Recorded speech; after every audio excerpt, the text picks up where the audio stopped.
La semana que pasó dejó un tendal de medidas financieras, todas bajo la atenta mirada de los preceptores que nos mandó Christine Lagarde, y para intentar contener al dólar, lo cual no consiguieron. Encajes, tasa de interés, canje de bonos, tope a las Levax. Al final el peso se terminó desplomando más que el Bitcoin. Duhovne no tiene descanso, pero por lo menos no dice cosas como esta.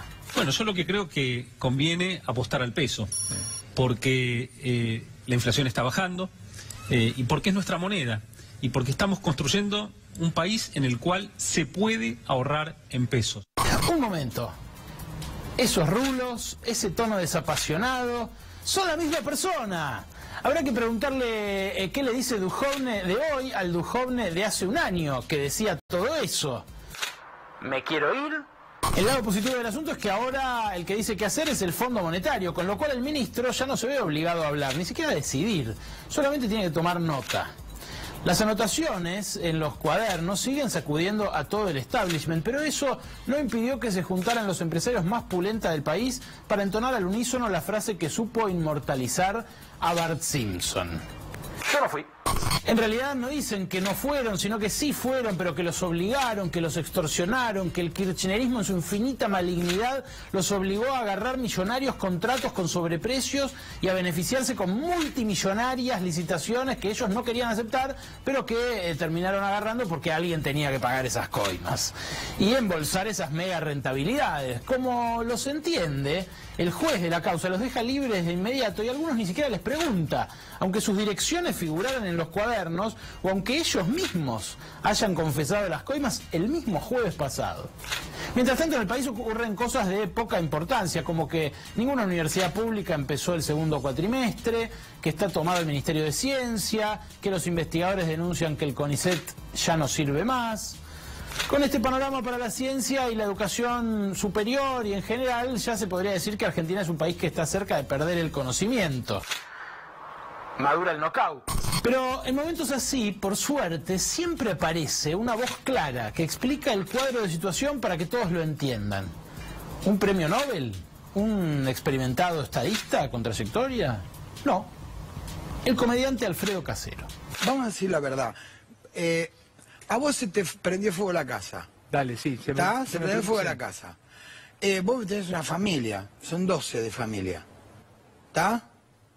Entonces se te prendió fuego la casa y hace frío afuera. ¿Está?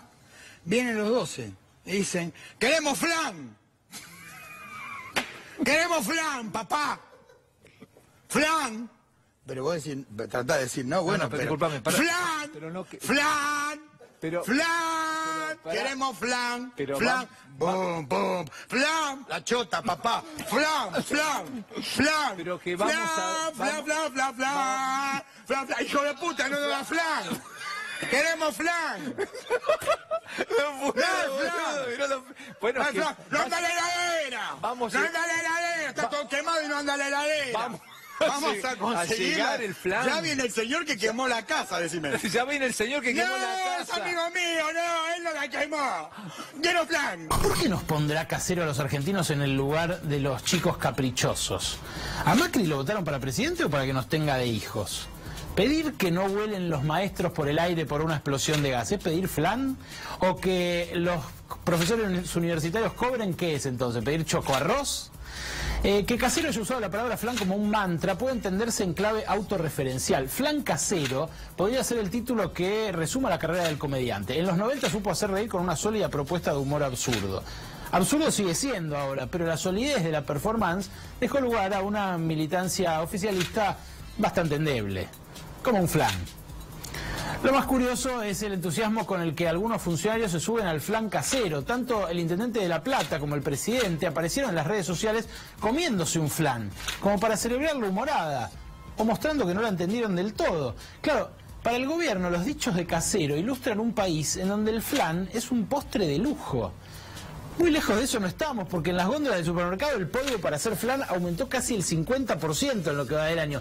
Pero para hacer un auténtico flan casero se necesitan muchos huevos. Y con la ayuda de la economía y tipos como Alfredo Casero, la Argentina va a tener suficientes huevos rotos como para hacer el flan más grande del mundo.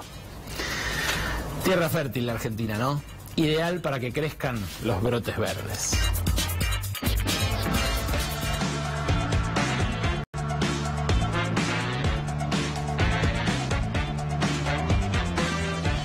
Buenas noches, bienvenidos, bienvenidas a Brotes Verdes, gracias por sintonizarnos aquí en la pantalla de C5N.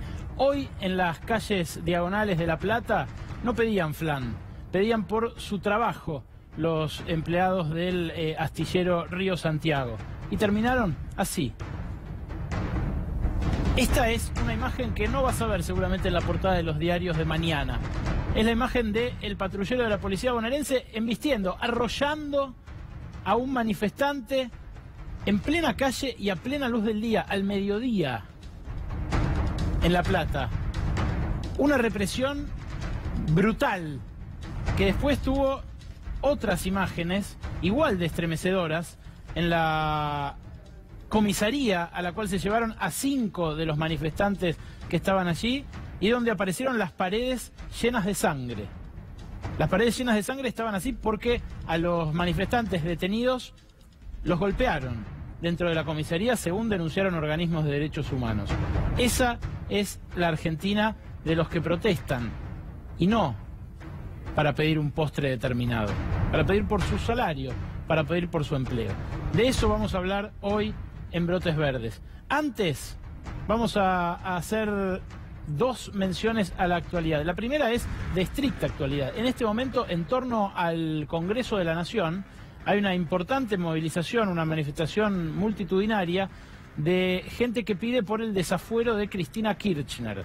Gente que pide primero por el desafuero de Cristina Kirchner y luego por su inmediato aprisionamiento en las causas que sigue el juez Claudio Bonadío. Ya se está dispersando la movilización, pero empezó a las 7 de la tarde y reunió a una buena cantidad de personas. Había al menos 4 cuadras compactas en torno al Congreso de gente pidiendo esto. Esto es lo que estás viendo aquí, en esta pantalla. Ves a esta hora cómo están las inmediaciones del Congreso, todavía con gente manifestándose allí, reitero, por la prisión inmediata de la senadora Cristina Fernández de Kirchner y por su desafuero, además de reclamar, por ejemplo, la ley de extinción de dominio de manera algo vaporosa, porque la verdad todavía se sabe muy poco de cómo se aplicaría esa ley para recuperar los bienes generados a partir de la corrupción, o más bien malversados a partir de la corrupción.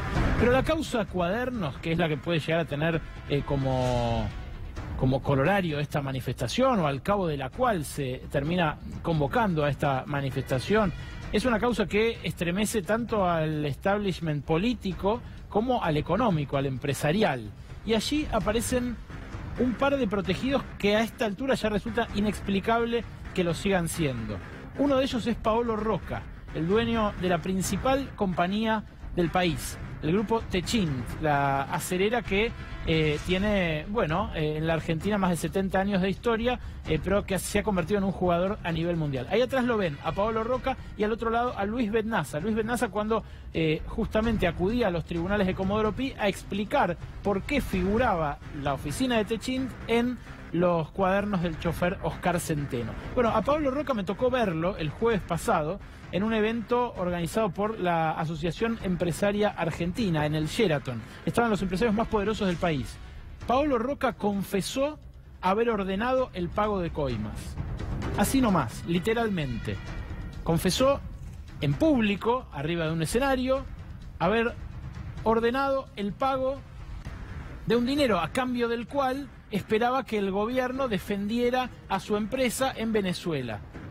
Bueno, ya eso ameritaría que alguien en Comodoro Pi, tanto el juez Claudio Bonadío como el fiscal Stornelli, lo convoquen a Paolo Roca. Hubo rumores el viernes pasado de que después de esta declaración iba a ir Paolo Roca a tribunales, incluso despejaron 2 pisos de Comodoro Pi, finalmente Paolo Roca no fue. Pero durante el fin de semana surgió algo todavía más estremecedor, que es que en las declaraciones, por ejemplo, de Claudio Uberti, uno de los funcionarios involucrados en la causa, el primer arrepentido de los funcionarios, lo que consta es que Uberti dice haber cobrado no a través del valijero Héctor de Zabaleta, un dinero en un garage para avanzar o ganar millas en esa negociación con Chávez por la acelera venezolana. Lo que dijo Uberti es que directamente Luis Vernaza le dio dinero en su oficina a él para Néstor Kirchner. ¿Le pedirán explicaciones, ahora sí, a Luis Vernaza o a Pablo Roca cuando sus declaraciones empiezan a contradecirse entre sí? No lo sabemos. Por lo pronto, bueno sería que la gente que se está manifestando en torno al Congreso reclame esto, una justicia igual para todos, que nos acerque lo más posible a la verdad y no que se emprenda contra partidarios de uno u otro bando en esto que hemos dado en llamar la grieta. Vamos a hablar un poquito del dólar y de dinero. La semana pasada Brotes Verdes terminó con un yo no te lo dije muy breve. Yo no te lo dije, pero te conté que el gobierno estaba preparando pedirle perdón al Fondo Monetario. ¿Por qué? Porque no cumple con la meta de inflación. Este es el diario de hoy, este es el ámbito financiero de hoy. Dice, el gobierno prepara waiver con el Fondo Monetario, lo culpa al fondo. Waiver es perdón en la jerga del Fondo Monetario. Y lo que revela el diario, unos días después de que lo dijéramos en exclusiva acá, es que esta negociación se está dando. ¿Por qué? Bueno, porque al gobierno se le salió de control todo el programa con el Fondo Monetario. Mirá cómo evolucionó el dólar en las últimas 2 semanas. Ahí lo tenés en pantalla. El dólar subió de 28 pesos a casi 31 pesos en solo 14 días. Ahí lo tenés, de 28,03 se fue rápido a 30, superó los 30 y se mantuvo por encima de los 30 todo este tiempo. ¿Qué irá a pasar en los próximos días? No lo sabemos. Lo seguro y lo que sí sabemos es que el gobierno ya le está pidiendo perdón al fondo porque no cumple con la meta y porque esta escalada del dólar, los mercados futuros ya hablan de un dólar a 34 pesos en diciembre de este año, dentro de 4 meses nada más, en diciembre de este año, va a seguir presionando seguramente esta escalada del dólar sobre los precios. Quédate ahí porque en un rato Noé Barral Grijera va a presentar un informe realmente muy impactante, sobre todo si vos sos uno de esos que están sufriendo el ajuste del sector público. Sos un empleado estatal que gana menos, que puede comprar menos con lo que compra, con lo que gana, que lo que podía comprar hace 1 año y medio. Si sos un maestro que no tuvo paritarias, que tuvo solamente un adelanto a cuenta. Si sos un investigador, como ahora vamos a conversar, bueno, te va a sorprender lo que va a contar Noé, porque lo que vamos a ver son todas las designaciones del Estado VIP, del VIP del Estado. Es el lugar al que solamente te dejan entrar los patobicas del gobierno nacional. Los sueldos de 100.000, 120.000, 150.000 pesos en instantes acá en Brotes Verdes. Pero antes de eso, un tema que no habla del presente del país, que tampoco habla del pasado, como te hablan en muchos otros canales de noticias. El informe central de hoy de Brotes Verdes habla del futuro que estamos hipotecando.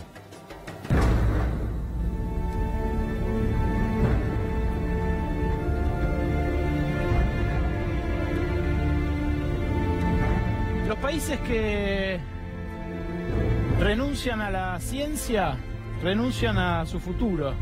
Los países ricos son países ricos porque invierten mucho en ciencia y los países pobres lo son porque no invierten en ciencia ni en tecnología.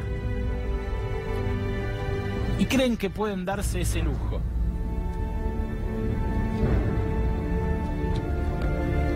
El funeral de la ciencia argentina que hoy montamos aquí en el estudio de C5N para Brotes Verdes es el funeral que hicieron los propios jóvenes científicos precarizados que ya no ven un futuro en el país para trabajar, que empiezan a volver a mirar las ofertas de las universidades privadas del exterior, que empiezan a mirar las becas de esas universidades de prestigio, de renombre, que tienen dinero y que saben bien que lo que se están llevando de acá es un activo estratégico. Lo decía Bernardo Hussein, lo decía César Milstein, el lujo que se dan los países pobres, ignorantes, de ignorar la ciencia, de darles la espalda, es muy caro. Es lo caro que cuesta la ignorancia. Es, como decíamos en la apertura, un poco perder el conocimiento. Hay 57 universidades que están paralizadas, que no arrancaron su segundo cuatrimestre de ciclo lectivo. Hay colegios universitarios donde el Nacional Buenos Aires, el Pellegrini, donde ya se perdieron 20 días de clase, van para el mes de clases perdidas.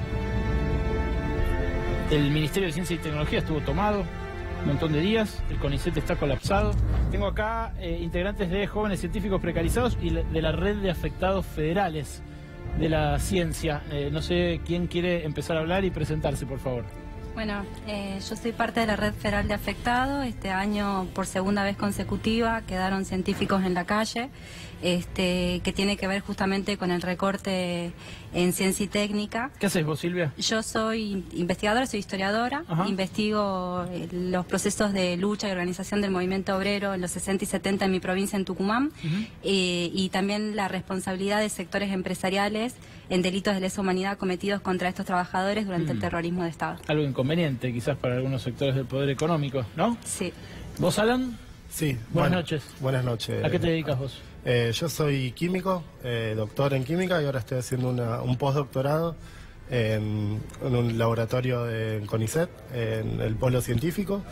Y bueno, ahora, como muchos y muchas de los y las becarias, que trabajamos 7 años en forma precarizada, el ajuste nos pega primero a nosotros y nosotras, y pronto, dentro de un año, si la situación no mejora, se da la situación que vos contabas anteriormente, que nos vemos forzados, digamos, si no conseguimos nada acá, lamentablemente buscar trabajo en otros lugares, porque el Estado acá va a tirar, o está, digamos, proponiendo tirar por la borda 7 años de inversión en algo que podría aportar al desarrollo. ¿Cuánto gana un becario CONICET? Bueno, un becario doctoral... El más raso.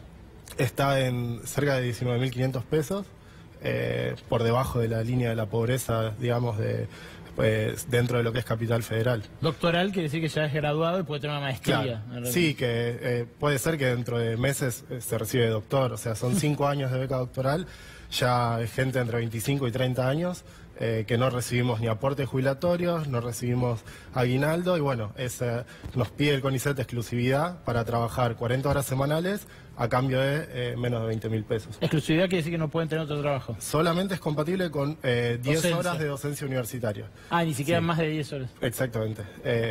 Y bueno, ningún otro tipo de trabajo, más allá de que no somos contratados en blanco, ¿no? O sea, ¿cómo se les ocurrió, Silvia, hacer un funeral? Porque esto lo recreamos, pero ellos hicieron un velorio de la ciencia argentina días atrás, ¿no? En el marco de estas protestas. Sí, nosotros pensamos que la política de este gobierno, del macrismo, lleva justamente a la destrucción del sistema científico y tecnológico y al sistema educativo. Y por eso justamente pensamos que la muerte es lo que lleva este gobierno, ¿no? Y que la situación es muy complicada, como vos mencionabas en tu introducción, la situación está incrementándose la represión, como pasó en Astilleros Río Santiago, a quien la Red Federal le da toda la solidaridad, pero a la vez también nos parece importante decir que estamos vivos y que seguimos peleando, como hizo todo este tiempo el pueblo argentino, porque entendemos que sin ciencia no hay soberanía, sin educación no hay futuro.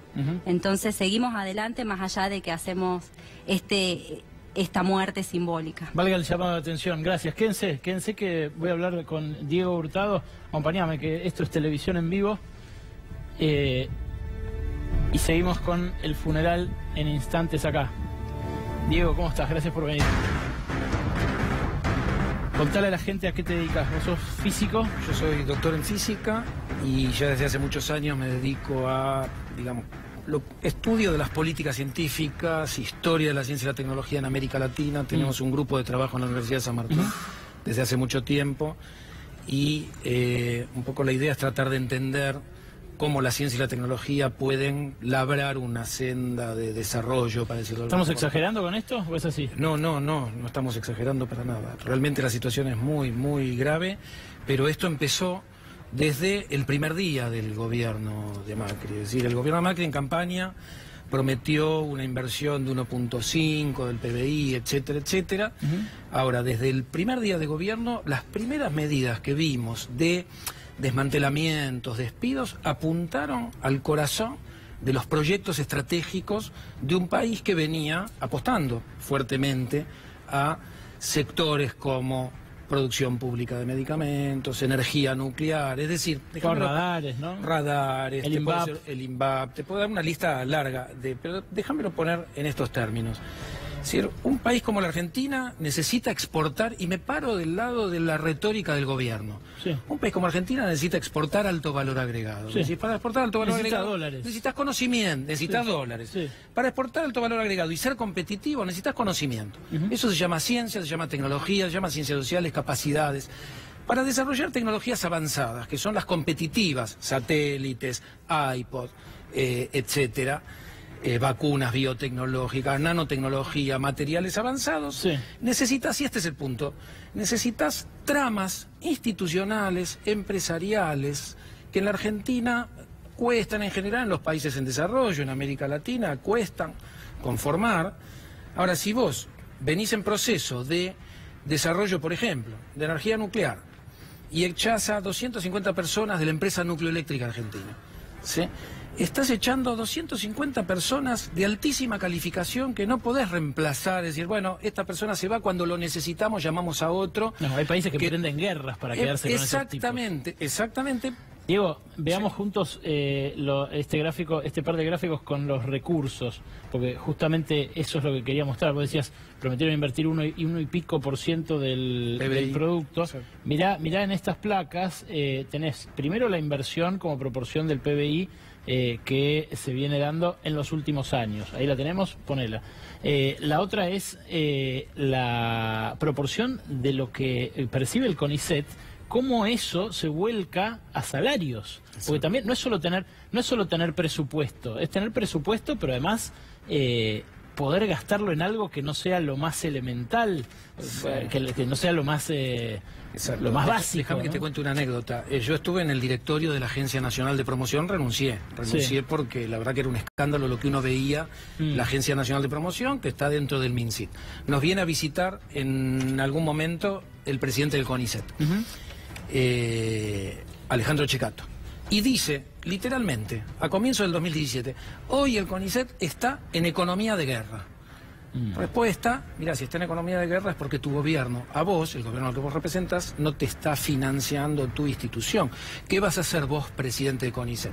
Bueno, yo no puedo hacer nada porque este gobierno es al que yo represento. Bueno, quiero decirte, a comienzos del 2017, ya se sabía. El presidente de CONICET te decía que estábamos en economía de guerra. Y economía de guerra era gasto en sueldos y para nada de funcionamiento. Bueno, acá es donde se nota, ahí sí las tenemos, ponela por favor. Esto es lo que refleja ese ajuste. Ahí lo tenés. Es muy fácil de entender, ¿no? La pendiente del gráfico es elocuente. De 1,7% del presupuesto, no del PBI, es fácil de entender. De 1,7% del presupuesto pasamos a 1,2% del presupuesto en 10 años. Esto es lo que se destina a ciencia y técnica. Y ahora lo vas a ver en relación con cómo aumentaron los pagos de deuda en la Argentina en el mismo lapso. Porque vale la pena ver este gráfico. La raya amarilla que se sigue en la raya amarilla, naranja, que se sigue en el eje del costado que dice deuda pública, presupuesto, si ustedes lo están mirando de frente a la pantalla, a la izquierda, ahí ven que pasó del 9,2%, fue bajando hasta el 5,97, 6% en 2013, y vean cómo aumenta brutalmente en los años 2016, 2017 y 2018, a la par que caen la proporción del gasto de ciencia y técnica en el presupuesto. Es una tijera perfecta. Habla de las prioridades que tiene este gobierno. Y lo otro que te decía del CONICET se ve en la tercera placa, porque en la tercera placa se ve eso, se ve claramente cómo al CONICET solamente le alcanza para sueldos. Mira, está gastando el 94% de su presupuesto en salarios. ¿El resto qué? ¿Con el resto qué tiene que arreglárselas para hacer? No, ¿sabés qué pasa? En esos números lo que se ve es el desbaratamiento y la destrucción de las instituciones. Digo, detrás de eso hay instituciones, hay gente despedida que costó muchísimo formar. A CONICET entraban en 2015 900 investigadores jóvenes, hoy entran 300. Esas 600 personas año a año vienen en fila, ¿no? Se vienen formando con formación de 5 a 7 años. Y el Estado argentino está formando jóvenes para que queden finalmente expulsados en su momento de mayor formación. Eso es lo que está pasando hoy. Es decir, la irracionalidad de lo que hoy ocurre es grave. ¿Era un exceso que entrara tanta gente a la carrera del CONICET durante los años del kirchnerismo? No, bueno, pero es un argumento. Es el argumento del ministro Barañao, que en algún momento dice un país con el 30% de pobreza no puede crecer o no puede financiar el crecimiento que venía financiando. Lo dijo de otra manera, no lo estoy citando literalmente. Eso es un disparate por donde lo mires, es una frase del siglo XIX que no se aplica, digo, por donde se vea. Pero déjame ponértelo en el escenario actual. Tenés el desguace del CONICET. Tenés que le sacan 700 millones de dólares a INVAP de contratos públicos, con lo cual se pierde el ARSAT 3, se pierde el proyecto de dron. ¿Qué pasa con la Agencia Nacional de Laboratorios Públicos? Producción pública de medicamentos. Es un área que la Argentina llegó a tener 39 laboratorios ordenados a partir de una agencia nacional, apostando a un sector nuevo de la economía, que es la producción de medicamentos. Fabricaciones militares. Lo mismo con vagones de ferrocarril, etcétera. Puedo estar media hora. Sí. Astillero, Río Santiago, donde... Lo que decís es que no hay una lógica económica en esto tampoco, no es solo una cuestión la ética. Lógica económica es la primarización y la financiarización. Es decir, hoy el país va hacia un abismo en términos de... Si vos te endeudás y no generás la posibilidad de exportar valor agregado, vuelvo al comienzo. ¿Sí? ¿Por qué? Porque estás destruyendo las tramas organizacionales, institucionales, empresariales, que son la que los países logran con mucho trabajo. La Argentina lo logró en el sector nuclear satelital. Sí, y con sus dificultades gracias a la universidad pública, ¿no? Por supuesto, y las 57 universidades públicas que en algún sentido son como la capilaridad que tiene el sistema científico, tecnológico, universitario de llegar a las distintas regiones del Diego, país. Gracias por venir a Brotes Verdes. Gracias. Tengo un amigo que es colega tuyo, es físico, es neurocientífico. Es uno de mis mejores amigos, está trabajando en Estados Unidos hace 10 años. Dice que los colegas que él tiene que llegan allá, a Estados Unidos, de toda Latinoamérica, son hijos de familias ricas, salvo los argentinos. El fenómeno ese que hace que nosotros seamos un poco distintos del resto de Latinoamérica es la universidad pública. Exacto. Que va a sobrevivir a este gobierno, quiero decir, y la vamos a recuperar. Diego Hurtado, físico, doctor en física, gracias por venir a Brotes Verdes. Ya mismo adelantamos el cafecito, porque la tenemos ni más ni menos que a la diputada Graciela Camaño en nuestros estudios.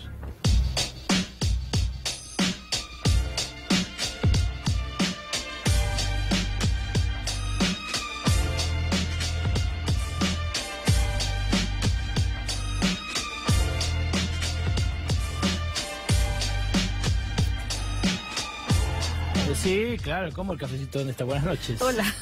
Tenemos la costumbre de este programa de hacerle el cafecito. Yo mismo le voy a hacer un cafecito a la diputada.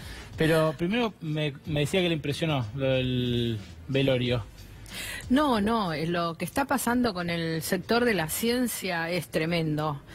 Y me parece que forma parte del desconocimiento que tiene el presidente. No es solo una apreciación gubernamental de prioridad presupuestaria. Ha ido a Bariloche y ha dicho una barbaridad enorme con respecto a algún programa que se estaba desarrollando y después se tuvo que desdecir. No valora, no tiene una valoración de lo que significa la ciencia para el país. Creo que ese es el problema. No es una cuestión de ajuste, es una cuestión que viene desde el principio de la gestión, la desvalorización del sector de la ciencia. En el CONICET, un doctor en ciencias biológicas cobra 28.000 pesos. O sea que casi raya con lo que se puede considerar la línea de pobreza. La línea de pobreza. Claro. Y lo grave del tema es que los argentinos, todos, con los impuestos, hemos formado estos científicos. Entonces, no es solo lo que pasa de acá para adelante con una historia personal de vida. Pasa con lo que pasó, con lo que hicimos como inversión si no malgastamos en ciencia, y la falta de aprovechamiento. O sea que es doblemente inmoral el tema, ¿no? A ver si me recomienda con gastronómicos o no. Ya te digo. Pero ahí hubo una manito femenina que te ayudaba. Para nada, porque no somos heteropatriarcales, lo hago yo solito el café. ¿Qué pensás, Graciela, cuando ves imágenes como las de la marcha de hace un rato en torno al Congreso? Que no deberíamos haber llegado a esto porque en realidad nadie puede suponer, y menos Cristina Kirchner, que los fueros sirvan para impedir el accionar de la justicia en un caso de corrupción. ¿Ella estuvo usando para eso? No, yo creo que ella debió haber permitido el allanamiento sin necesidad de todo este tema. ¿Ahora que lo permitió? Pero fíjate que ahora lo permite. ¿Es demasiado tarde o...? Yo creo que sí, porque ya está la voluntad incluso, creo que de los senadores, por lo que pasó la semana pasada, de permitir el allanamiento. Bueno, ustedes en su momento con debido lo desaforaron y fue juzgado, ¿no? Totalmente, es que los fueros no están para salvaguardar al legislador de la investigación en un caso como este. Pero de vuelta, ¿crees que Cristina está usando los fueros para salvaguardarse? Indudablemente, desde el momento en que no atina a presentarse en la investigación sin invocar fueros, indudablemente. Esta investigación, la que tiene a todo el mundo hablando desde hace 2 semanas, que es la de los cuadernos del chofer Centeno, ¿te parece que tiene un inicio lo suficientemente sólido como para desembocar en la verdad, en alguna cosa parecida a la justicia para los argentinos? Yo creo que digamos, el servicio de justicia de la Argentina hoy está ante un desafío muy importante, que es llegar a la conclusión de la causa luego de todas las instancias, con la verdad, demostrándonos a los argentinos fehacientemente que todas aquellas cuestiones de las cuales tanto venimos hablando, ¿no? Porque en realidad los cuadernos fue poner blanco sobre negro una situación de la que hablaba todo el mundo. ¿Pero puede Bonadío?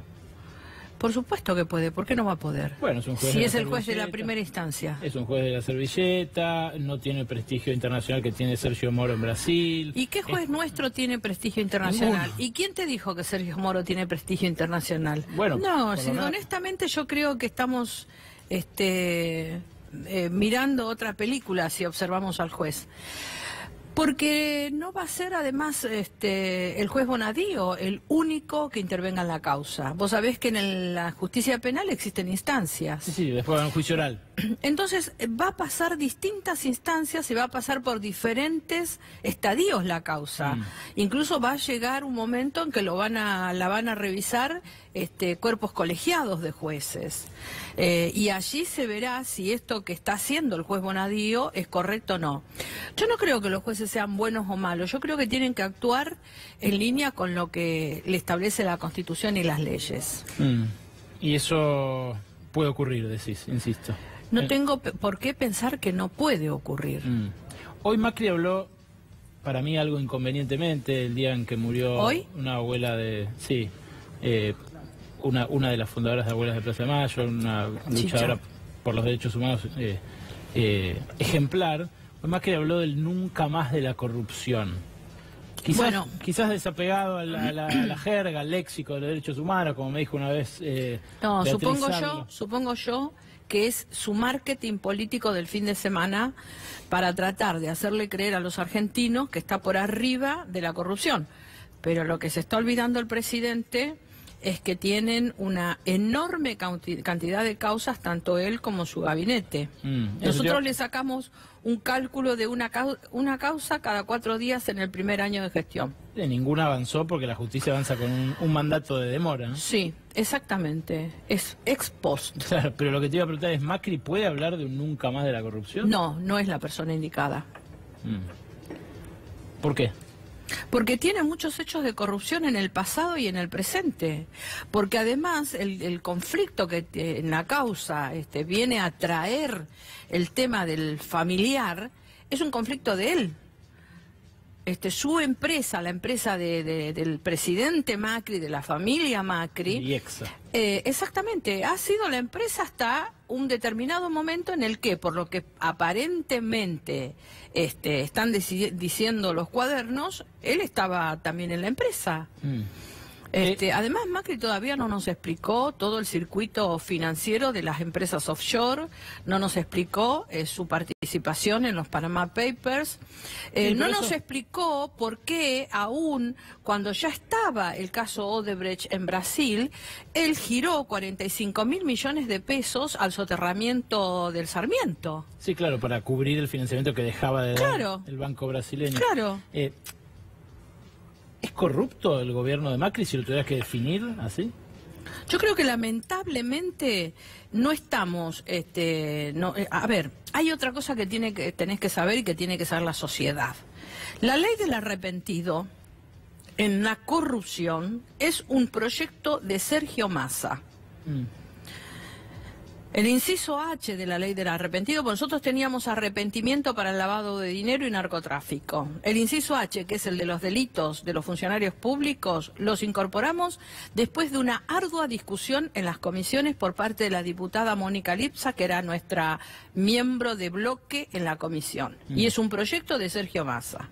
Nosotros lo sacamos del Código Penal alemán, al modelo que nosotros queríamos implementar. No me imagino el Código Penal alemán habilitando a que los dueños de las empresas vayan, se presenten ante el fiscal y digan: yo pagué coimas, y se vayan lo más tranquilos a su casa. No se van lo más tranquilos. Ahí hay un error de apreciación de lo que está pasando. ¿Qué está pasando? En el proceso penal, el juez, una vez que tiene la indagatoria, puede decidir, de acuerdo a la doctrina Irursum, la posibilidad de que alguien espere el proceso en la cárcel. Lo cual no significa que vos, porque saliste, porque estás viendo esa puerta giratoria empresarial, creas que esa gente no va a ser condenada. Esa gente va a ser... No tiene nada que ver, no es autoincriminación, porque lo que tiene que haber allí es una información que tiene que ser realmente efectiva. De lo contrario, la pena es superior. Va a tener que responder ante la justicia, no solamente por el delito que cometió, sino también por la pena por haber mentido en el arrepentimiento. En la indagatoria, en el arrepentimiento. Y el arrepentimiento como figura va a ser visualizado durante todo el proceso por toda la cadena de instancias que tiene el proceso penal. Y de hecho, su condena no llega en este momento, llega al final. Con lo cual, estamos hablando de algo que no sabemos cómo finalmente va a terminar. Por lo que están diciendo, han cometido delitos, se están autoincriminando, son responsables. Claro, pero el cohecho es un delito, los que esperan no en prisión, solo para el que recibe, sino también para el que lo da. Está clarísimo, lo dice el nombre, cohecho. Lo que pasa es que los que esperan en prisión son todos los exfuncionarios. Claro, porque el juez lo que estima es que en ese caso es probable que haya o una fuga o haya una intromisión en el proceso. Y el tiempo que vos esperás adentro de la cárcel, el proceso, después cuando te dan la pena, te es descontado. O sea que no es que acá hay una prebenda y de que voy, me autoincrimino y me voy a mi casa. Si alguien creyó eso, muchachos, se equivocaron, eso no es la ley del arrepentido. Bien. Y extinción del dominio, que acabo de ver que una multitud de personas lo ha ido a pedir al Senado, es un proyecto de Sergio Massa.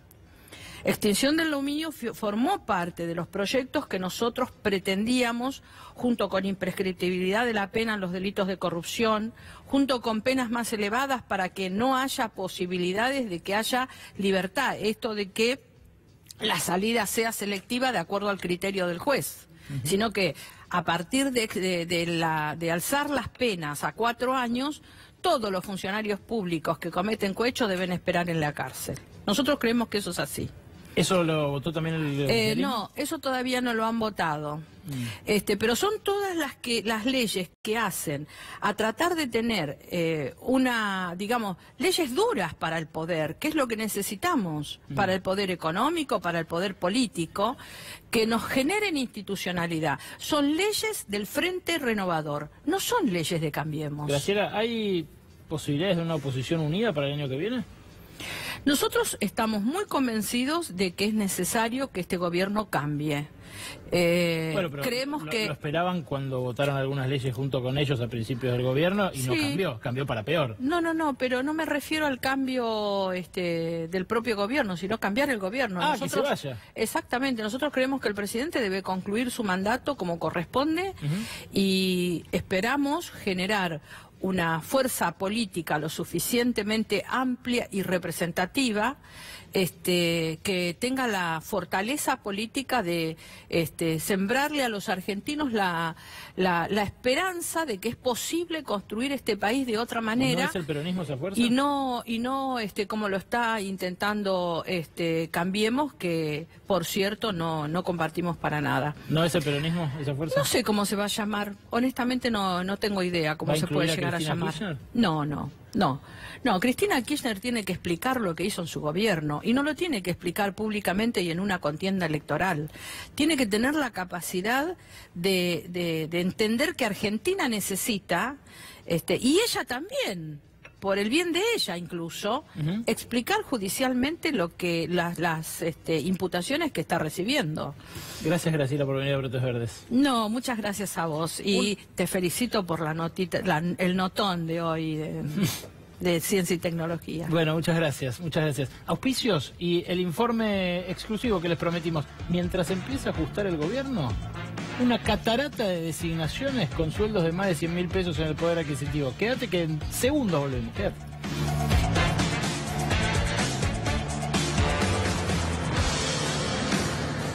Grupo Adrián Mercado presenta Expo Real Estate. Más de 150 stands y 500 opciones de inversión a nivel nacional e internacional. El 22 y 23 de agosto en el Hotel Hilton de Buenos Aires. Invita Grupo Adrián Mercado. Dale vida al sueño que hay en tu corazón. Realizarlo juntos siempre es lo mejor. Banco Credicop Cooperativo. La banca solidaria.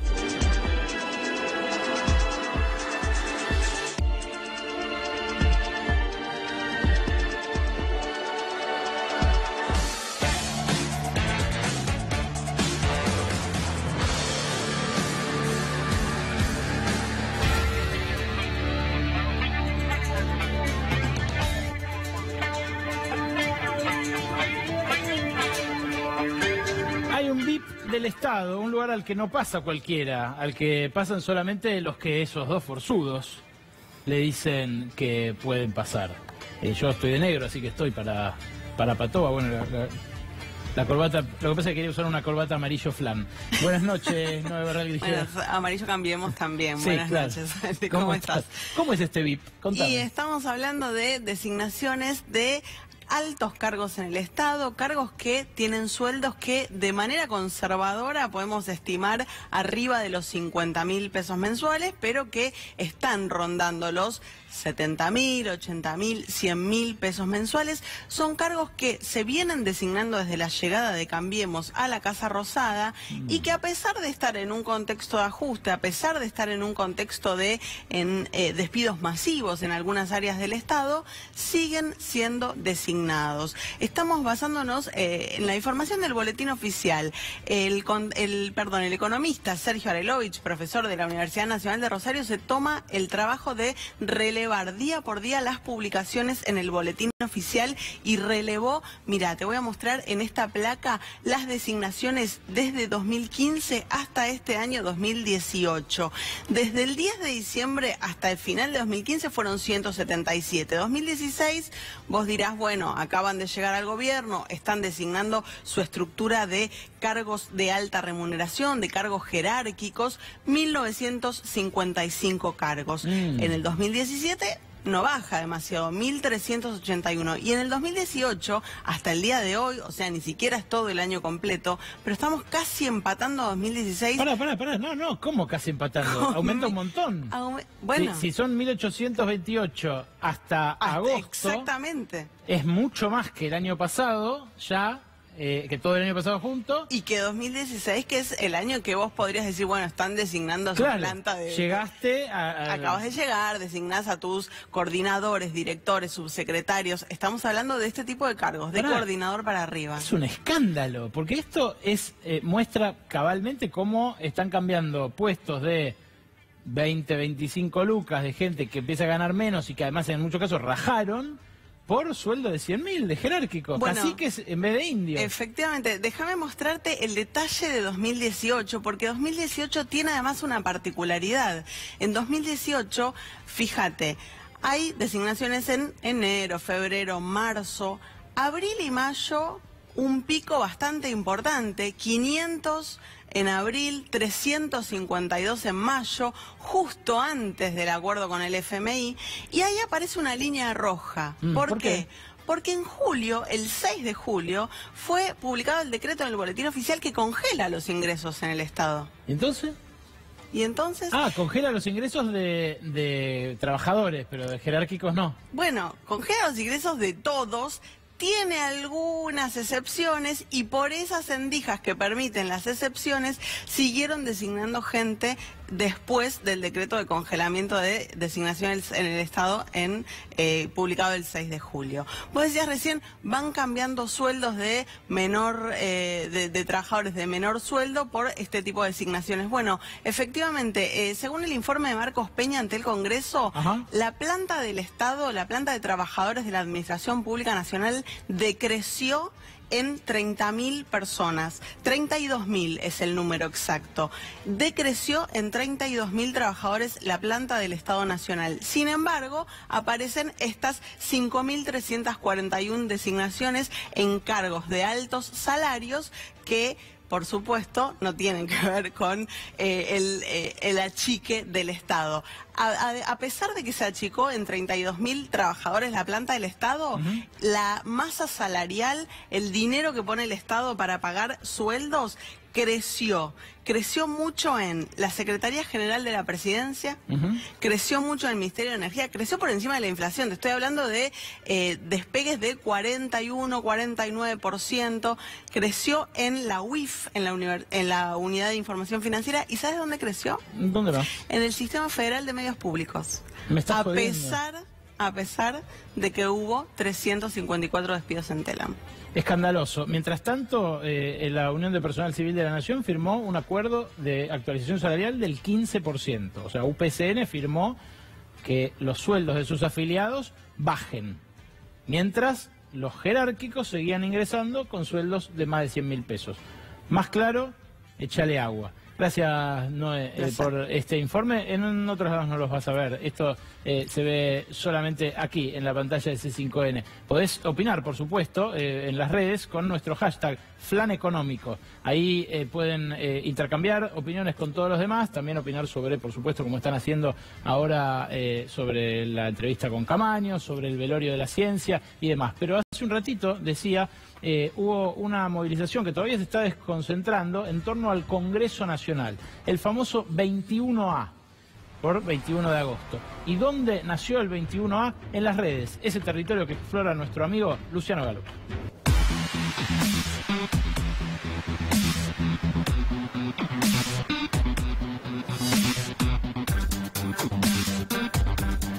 Y puede que el plan sea un flan económico, pero había gente en la marcha de recién a favor del gobierno y reclamando que vaya presa Cristina Kirchner. Buenas noches, Lucho. ¿Cómo estás, Ale? Era esperable que hubiera algo de gente, ¿no? Sí, era gente. O sea, no era la marcha del 8A, del pañuelazo. Había... Algunas estimaciones hablan de 50.000 personas. Había, por lo que se pudo ver, 4 cuadras de gente en torno al Congreso Nacional. Una cuadra para un lado, otra para el otro, otra por Rivadavia y otra por Callao. Pero en las redes, ¿cómo nació esto? Nace en Twitter, como casi todas este tipo de movilizaciones con el numeral adelante, que venimos arrastrando. Y nace en Twitter hace más o menos una semana. Tenemos ahí una placa para mostrarte cómo va creciendo. Nace hace una semana, junta alrededor de 140.000, 160.000 tweets. Mira, y lo que vemos ahí es... Ahí ves las fechas abajo, ¿no? Claro. En la pantalla pueden ver las fechas desde el 16 de agosto, 17 de agosto, 18, o sea, todo el fin de semana largo. ¿Y cuándo explota? Ayer. eso, empieza a crecer de a poquito, se va sosteniendo. Claro, donde dice agosto 21, ahí es que empieza el día, o sea, empezó en la noche de ayer. Exactamente. Ok, ese pico brutal que se ve es de las primeras horas de la madrugada de hoy. Exactamente. Okay. Ahí lo que vamos a ver es que empieza como a crecer, se va sosteniendo y hay un impacto fuerte ayer durante todo el día y esta madrugada. Y lo que fuimos a hacer, fuimos a buscar ahí adentro, al día de ayer, a ver qué pasaba, qué había, porque queríamos ver qué son usuarios, son cuentas automatizadas, qué está circulando alrededor de eso. Robots, trolls, lo que suele sospecharse, ¿no? Que hay una usina del gobierno fogoneando esta clase de manifestaciones. Cuando hablábamos de esto te decía, va a haber las dos cosas, vamos a encontrar orgánico, obviamente, hoy había gente en la calle, las redes son un territorio y después participás en el territorio en la calle, pero también encontramos estas cosas que son algunos números bastante particulares. A ver. Mirá estos datos. Ayer participaron 14.000 cuentas, que generaron 65.000 tweets. ¿Sabes cuánto generaron las 300 cuentas que más participaron? Casi 20.000. O sea que 300 cuentas hicieron el 30% de todos los tweets que se hicieron. ¿Y esas cuentas que tienen una carita? ¿Son una persona física? ¿Tiene una carita? Para generar ese volumen es difícil que sea una persona física, salvo que esté muy entrenado. Te diría, un atleta olímpico del tuiteo podría generar este tipo de actividad, si no, computadora. Claro, computadora. O sea, si yo quisiera hacer 19.664 tweets en 300 cuentas, son más o menos 20.000... 2.000 tweets por cuenta te daría más o menos. Sí, ponele. Y estaba viendo que, claro, no dan las horas del día, ¿no? Es complicado. Bueno, ese dato es un dato que indica que atrás de, obviamente, participación orgánica, digo, hubo periodistas, hubo funcionarios del gobierno que participaron de esto, también había mucha empuje y mucho volumen de computadoras o similar. Y tenemos otra placa porque también descubrimos otra cosa. Muchas cuentas con pocos seguidores o cuentas nuevas. 338 cuentas tenían menos de 5 seguidores. Y te diría, de esas 338 hay 80 que tienen 0. Y generaron 700 tweets. Es poco para el volumen general, pero hay cuentas con 0 seguidores que hicieron 14 o 15 tweets sobre el tema. Son candidatos a troll, digamos, a robot. No es que estemos asegurando sí o sí que sea robot. Pero un seguidor tenés que invocar si te estás sumando a esto, porque la gente tenía ganas de participar, se veía, entonces un seguidor tenés que conseguir sumándote a este tipo de conversación. No, o sea, 0 porque mucho retweet y mucha cuenta automatizada, mucha intensidad en Twitter. Salimos del mundo Twitter y dijimos, bueno, pero ¿qué pasa afuera? ¿Qué pasa en las búsquedas, por ejemplo? ¿Qué pasa en Google? Y última placa, y cerramos columna. Búsquedas de Google. Obviamente, Casero y la historia del flan tuvo un pico importante. Esto fue el 17, que lo tenemos ahí. Un pico alrededor de las búsquedas de lo que pasó, pero la marcha muy bajito, es lo que vemos abajo. Muy callada, poca búsqueda, poco interés en cómo participar en la marcha, por ejemplo. Y lo quisimos comparar con un tema de impacto social que vos recién hablabas ayer, el fallecimiento de una de las fundadoras de Abuelas. Mira el pico que tiene y cómo cuando algo impacta de verdad socialmente, enseguida el resto se diluye y baja. En Google, información, búsqueda, menos intensidad, actualidad. Clarísimo, Lucho, muchas gracias. Un gusto, A ustedes, gracias por sintonizar Brotes Verdes, como cada martes aquí en C5N. Le agradecemos a la cochería Avenida por el féretro que nos prestaron para el velorio de la ciencia.